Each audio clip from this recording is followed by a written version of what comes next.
Hi, everyone. Welcome to this episode of Leading Innovation at Work, the Future of Business. I'm your host, Lori Rowlandson, and in today's episode, I'm really looking forward to learning from Harsha Vasher. She's the Manager of Smart Building Solutions at Bentall Green Oak. Hi, Harsha. How are you today? Thank you, Lori. I'm good. Thank you for having me today. It's great to be part of this. Oh, it's really my pleasure. Thanks for joining us. I'm really excited about your topic. I just think it adds such a different dimension to our speakers today and certainly does relate to our audience in the built environment and PropTech and CRE Tech. In today's episode, Harsha is going to share with us why cybersecurity should be of growing interest and concern to real estate professionals.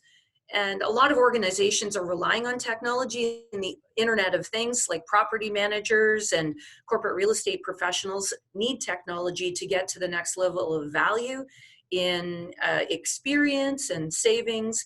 But this reliance on technology introduces new risks that we need to be aware of. And you'll remember back in 2014, you might remember that Target, which is a big retail clothing store, was the subject of a very public security breach. And they discovered that the cause was actually related to the fact that they gave their HVAC provider connectivity to their network so they could introduce some technology and some automation and get some efficiency in their building controls. But the hack was actually done through their HVAC provider, and they were able to steal all kinds of credit card numbers and personal data through that back door into their network. And it didn't go over very well with their customers. That really significantly impacted their brand. I think there was a lawsuit involved. So all of this to say, it's not an IT issue. It's also a PropTech and corporate real estate issue as we become more reliant on technologies.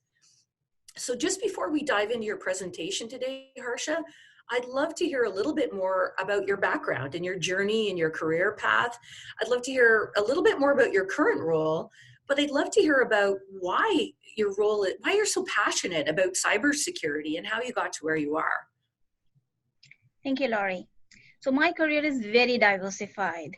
After finishing my master's in computer application, I started my career as a developer in telecom. Whole day busy doing coding, testing, and deployment and all that stuff. Then I decided enough of coding and decided to move on to start my journey on security.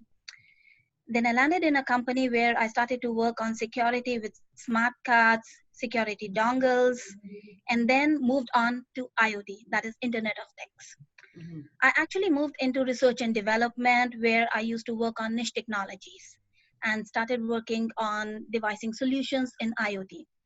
The solutions were like various ranges across all verticals: retail, healthcare, smart wearables like an Apple and a Fitbit watch. So I used to create devices, used to test new devices, new communication protocols, cloud, everything. Like I was the one-man army. Though there was a team, but then you know how research and innovations are. Less budget, so you have to play the role of one-man army. So that I was. I also was looking at the security aspect of these solutions, so that's where I developed my interest in security. I was working in various verticals, smart homes, smart buildings, and smart cities being my favorite. That's the reason I decided to pursue my career in smart buildings and security. So at Bentall Green Oak, I'm leading the development and execution of smart building technologies, cybersecurity, and innovation roadmap. I work on the innovation part. We test new technologies. I devise the roadmap, how the cybersecurity at our property should be like, what should be included in the roadmap, how we should start the journey. And it's like very exciting. I'm very much passionate about technology. Though initially I was not. Like as a kid, you know how you think of becoming a teacher, an air hostess and whatnot. But then as I started getting more and more interest in technology, started talking to my dad about it. So from there, my passion to technology started. And now finally, I'm in smart building and cybersecurity space. I love that journey. It's so interesting. And I smile at your comment about not having a budget for innovation and just plowing through. And I can hear an undercurrent of persistence. And I'm also so impressed with how you've reinvented yourself. And just through curiosity, which is fostered by innovation, it's taken you on to new paths that have caused you to become more sophisticated and resourceful. So I love that message, Harsha. Thank you for sharing a little bit about your story. So it looks like you prepared a short presentation. We'd love to hear a little bit about it, and then I'll probably ask you a few questions. Sounds great. So I thought of sharing some of these stats on cybersecurity, not only related to real estate, but in common. Yeah. So as we know, the global cybersecurity market is worth more than $107 billion in 2015, whereas it is expected to be $178 billion by 2020. So that itself is propelled with the need of cybersecurity across all organizations. And we know it's one of the top concern and risk across all organizations. We cannot just say only large organizations are susceptible to cybersecurity or data breaches. It's across all organizations of all sizes and all industry. So if we look at this slides and we look at the image, so it's scary, I know. But the intent is not to scare, the intent is to create awareness. So this slide is from Compass Intelligence and CABA. So this slide depicts the building elements and at what level each element is at risk. So if you look at it, the security systems, which is the CCTV and the video surveillance, they are rated as the highest risk among all the building elements. Well, the reason behind this are cameras. Yes. So it's known that cameras from some manufacturers are very easy to compromise. And to your surprise, the manufacturers are not in a plan to do any security modification on cameras for various reasons. Like some, they think the camera is secure and no need for it. And some, they don't have the budget. Now, if we look at the slide, we see the HVAC and the building automation system, which is the key system in any building, is at the mid-level of risk. Well, this surprises me, but as we all know, if building automation system is being compromised, the consequences are very serious. Like hacker can take control of the temperature settings, can set it high or very low, and can lead to building evacuation. Now, this slide is from a report published by Marketplace, which says that the #1 attack vector for ransomware is remote desktop. So before we go deep into this, I would like to say ransomware is a kind of infection which infects a computer or any mobile device and restricts the access to various files, software, and it could be as serious as causing a permanent data destruction. So we all know we remotely access our building systems, like HVAC or the building automation system is a very common system that is being remotely accessed by our staff or our vendor. For simple reason, like they want to monitor the temperature settings or they want to control the temperature setting. Instead of going to the room, they want to do it normally. So because the system is being remotely accessed, it leads to more prone to a ransomware attack. And as per the statistics, it's 84.5% of the ransomware infections. The reason was remote desktop. Wow. Now, this is the stats from Cybersecurity Ventures, which predicts that a business falls victim to a ransomware attack every 14 seconds by 2019 and every 11 seconds by 2021, which is scary because we do a lot of remote desktop, and we have seen in the previous slides, remote desktop is one of the reasons behind majority of ransomware attack. Next comes the password.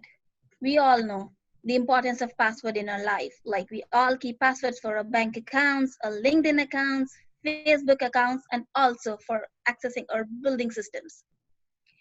So we should make sure the passwords are strong, secure.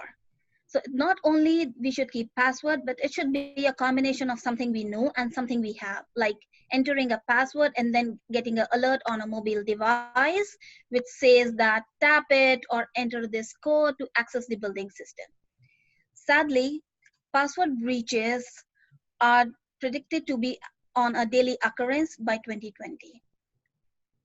That's great, Harsha. A couple of things I just wanted to underline in your message there. I love that first slide that you showed with all the different categories of risk. And I think it's really helpful for us to frame risk and understand risk, whether that be through our supply chain or through self-perform in some of our buildings, to look at those in discrete categories.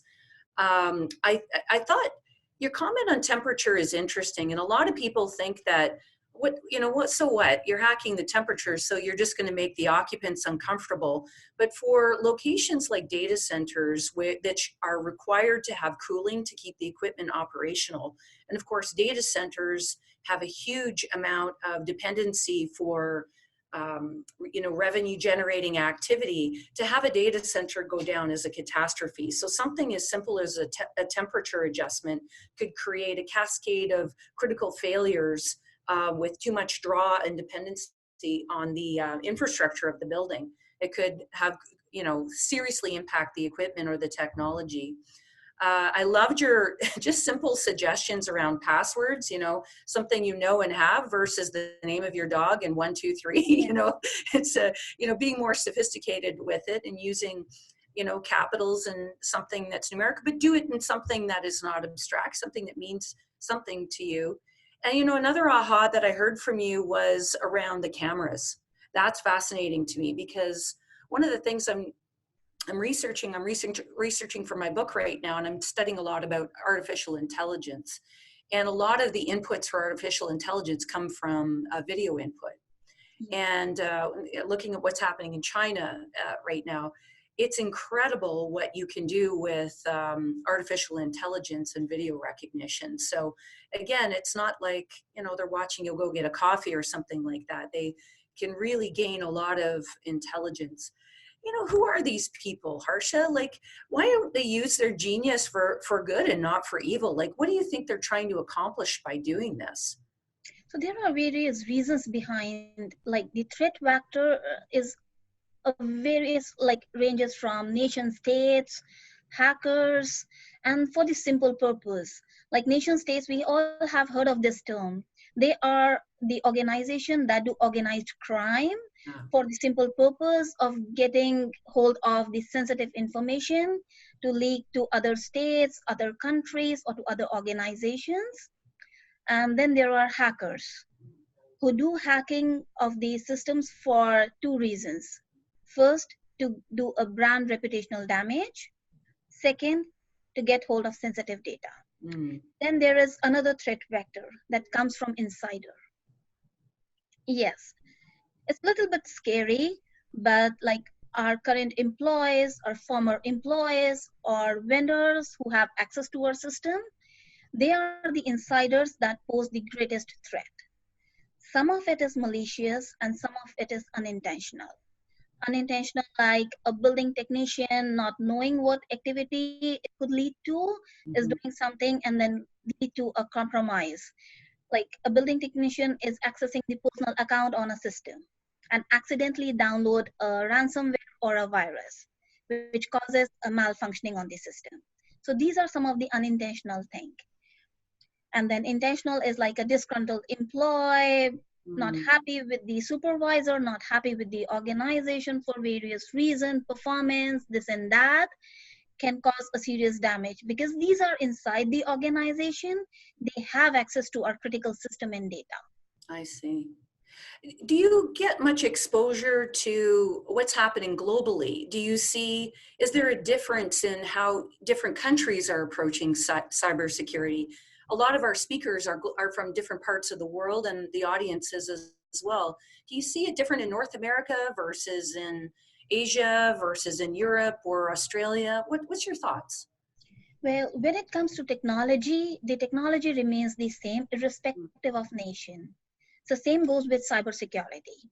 Irrespective of nation, the underlying tools and techniques we use to mitigate the risk, we use to fight cybersecurity, keep ourselves safe, it remains the same.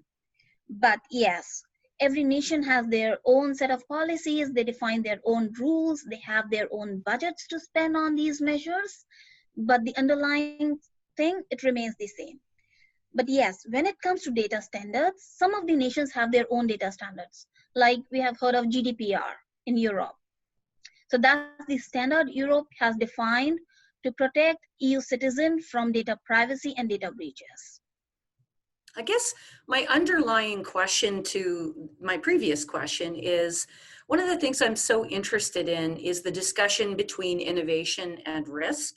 And Yeah. the way that's being handled, the balance of those decisions is being handled very, very differently by country. So you look at China versus, some of the concerns with privacy. And what's your thoughts like around, one of the things I worry about is how risk management could create a cooling effect on innovation.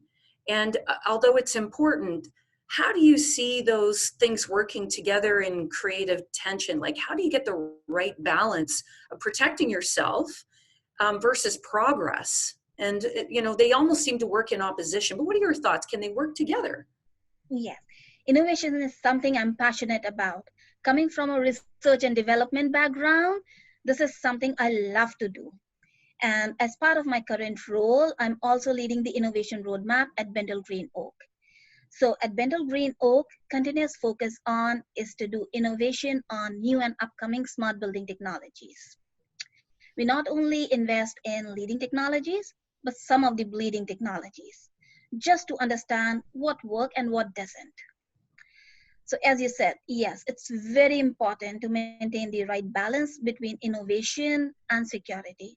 Because innovation, as we all know, it has its own risk and security focus is very low. And the reasons are pretty simple. Like it's a startup, they don't have enough budget to invest in security. They came up with a quick product. They want you to try and test without understanding the actual impact of the product on your building or on your brand. So some of the things that we practice at Bendel Green Oak so that we go ahead with our innovation roadmap, I would like to share with you. Yeah. So we do a security assessment survey with all our vendors. So the survey comprises of very simple questions on what kind of policies and procedures you follow. Let's say how and where you host your solution. Have you done this certification? Is the device certified, or is there a roadmap to do a device certification? At what level the testing is done, and various other questions. So the intent is very simple. Out of this, we get the details of the overall security posture, and based on this, we provide recommendations and we know how better to cover ourselves from risk. But yeah. No, please continue. It's very interesting to hear your approach. I'd like to hear how, like, what's something cool you're working on now? Can you share with us how have you actually applied that? Like, just tell us what you can. Don't tell us anything confidential, obviously, but love to hear about how you actually apply that and something cool that you're working on now. Yeah, that's right. So one of the things that we do is looking for a solution with a startup. The solution looks very good, it's very impressive, and I'm pretty much confident it will take the organization on the leading edge. But as we all know, startup, they don't have money to invest on security, and the security posture is very weak. So in such case, I would suggest work together, invest in the startup, and believe me, it will be a win-win situation for both. How do you actually approach the budget process? Like, oh my gosh, especially Oh yeah. like what you're saying is it's on the increase. Like, how on earth, like when you're talking to your CFO, how on earth do you plan for the budget? Like, could you just maybe talk about the rationale or the kind of the steps that you think through when you're recommending the budget for the following year? So one of the things, Bendel Green Oak is not the owner of their property. We Mm. property manage. So definitely, yes, budget is a big issue. So what we do is, instead of putting the entire solution in the building, we practice the approach of doing a pilot first. Mm. In this way, we cut down on the budget and we save on the security compromise. So the way we do is we pilot a new technology in a building in a very limited and controlled space. So this way, other systems in the building are not part of this pilot, are out of the scope, and we prevent ourselves from any security and operational compromise. And also the budget is low. So once the technology gets proved, we get success, it's very easy to get the budget approval to do a portfolio-wide rollout. But yes, sometimes we do fail, but that's the innovation all about. You learn from your failures and you get the success on the next step. I'm a big fan of pilots, right? Because if you're going to fail, and let's face it, if you're putting yourself out there and you're being progressive, you are going to fail and you're going to learn Yeah. from it. But pilots allow you to contain that and learn from that, right? Like the Yeah. light bulb wasn't invented the first time, right? It's a So series of failures that lead to successes. And I think sometimes it's easier to get approval for a pilot than it is for, you know, a big $300 million investment and then have it be a disappointment. So I appreciate how thoughtful your approach and recommendation is around it. So just to help the audience with just some plain language things, because it's such a big, you know, it's changing all the time. It can be a bit daunting.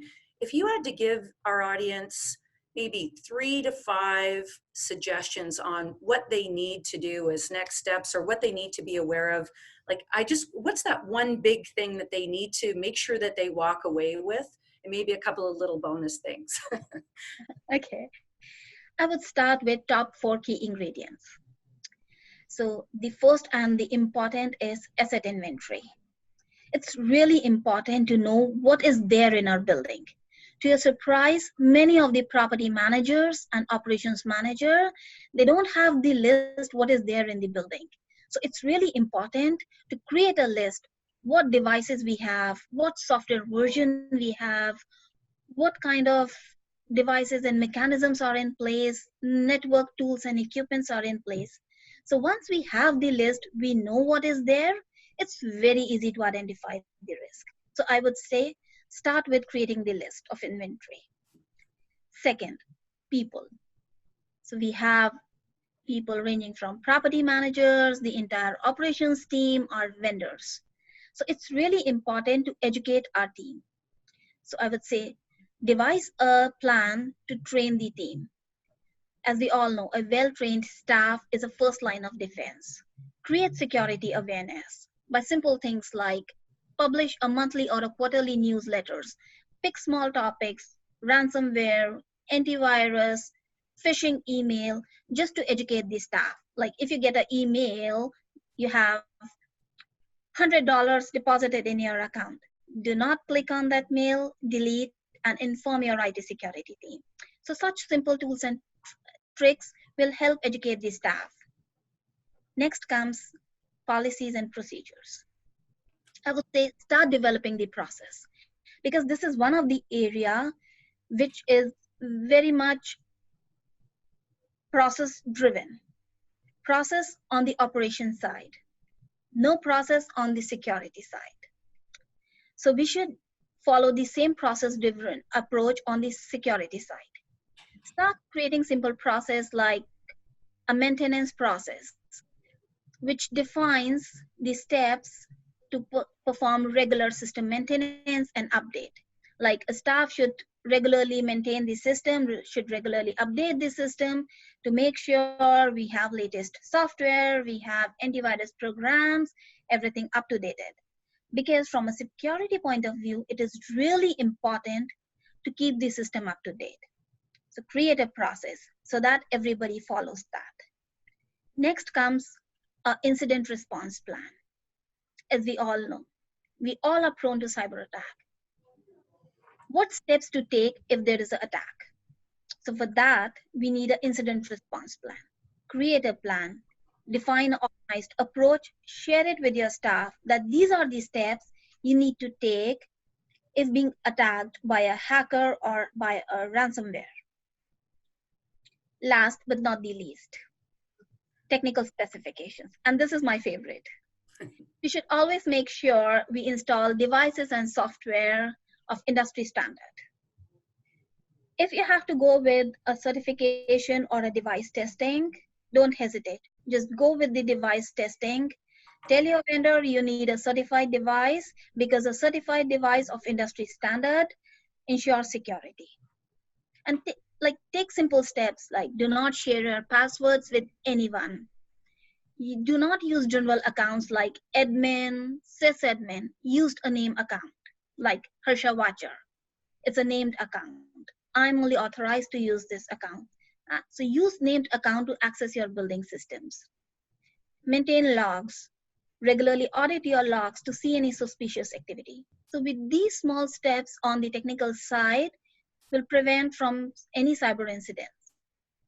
So these are some of the key ingredients I would suggest. It's a must to have on any cybersecurity roadmap or a plan. I really love just what you've outlined, Harsha, because it's simple, it's mentally palatable. Just some key things that struck me was, of course, better data, better decisions, right? The first thing that you said was just having a catalog. And I know, I agree with you. It sounds so fundamental, it sounds so basic, but it continues to surprise me how many building owners do not have this information. And so your organization, our organization does the same thing, but better data, better decisions. Hey, A, B, C, D, right? I think the other thing that you suggested that I think is really worth underlining is sometimes we blame the technology, but it's really the processes and the people. and you have to look at everything together as a system. So having site procedures, training people so that they don't click on phishing things, PH phishing, buying equipment of industry standards as part of your capital planning process. Don't just buy old technology and replace it with old technology. Use it as every time you touch a building is a chance to make it smarter and more secure, right? And then the last thing is incident response. All of those other things are more on the proactive side, but incident response. So if something happens, what do you do so you're not in a panic? You actually have a process for it. So I love how holistic and more of a life cycle view you provided on that answer. Thank you for making it easy for us. And for myself, who's not as involved in that world, I really appreciate such a coherent explanation. Okay, Harsha, I have one more bonus question for you before we sign off. I'm a huge reader. I am a super book nerd, and I read like almost a book a week through audiobooks. And when I go on holidays, I read books. I love to hear book recommendations. So could you suggest a book either on this topic or a book that's really profoundly affected you in business? Do you have a book that you'd like to share that? Well, I'm not a big fan of reading books now. As a childhood, I used to read Nancy Drew, but now I only read I'm more into reading blogs, publications, and articles. So yes, I would say start with reading blogs and articles that are being published by organizations that give you insight of what's going on around us. So it's really helpful to understand what's going around and learn from there, rather than experiencing the same and then learning a lesson. I love that because that also supports micro learning. Like not everybody, I think a lot of the reasons people don't read books is because it's like, oh, I have no time. Like I got to sit and read a book. I have no time. So your point is don't not learn, don't not read. There's lots of different ways that you can learn and continue to develop yourself in those little micro learning experiences, either through magazine articles or blogs and things like that. So, but just read in whatever works for you in your system. So that's great advice as well. The anti-book recommendation, I accept that. That's a good one. Well, I don't have anything further to, before we sign off, do you have any parting comments, Harsha? Yes, I would say just be aware of what's going on in your organization. Do not think that our organization is safe. Every organization is susceptible to cyber attack and data breaches. So keep yourself safe. Start following simple steps. I know cybersecurity is a very long journey and it's a continuous journey. So I would recommend start engaging your staff, encourage them to participate in security trainings, engage your vendors to make sure they comply with your enterprise standards. Include cybersecurity at all stages, right from procurement to contracts, to commissioning, and finally to operations. So I would say keep yourself safe and be cyber smart. That's great. Harsha, thank you so much for reminding facilities managers, building owners, and corporate real estate professionals of the importance of cybersecurity and how relevant it is to their profession. And thank you for giving us some suggestions that are relatable to people in a completely different profession. I know clearly you know and you own this topic inside out, but for somebody that is on the outside of that, we really appreciate a plain language view, and it will help us really achieve some of the goals that you've outlined. So thank you so much for your time today. Well, that's it for this episode of Leading Innovation at Work. This is Lori Rowlandson and Harsha signing off for now. I hope this information has served you and provided you with a few practical tips to help you go out and lead change and make a difference in our industry today. Thank you.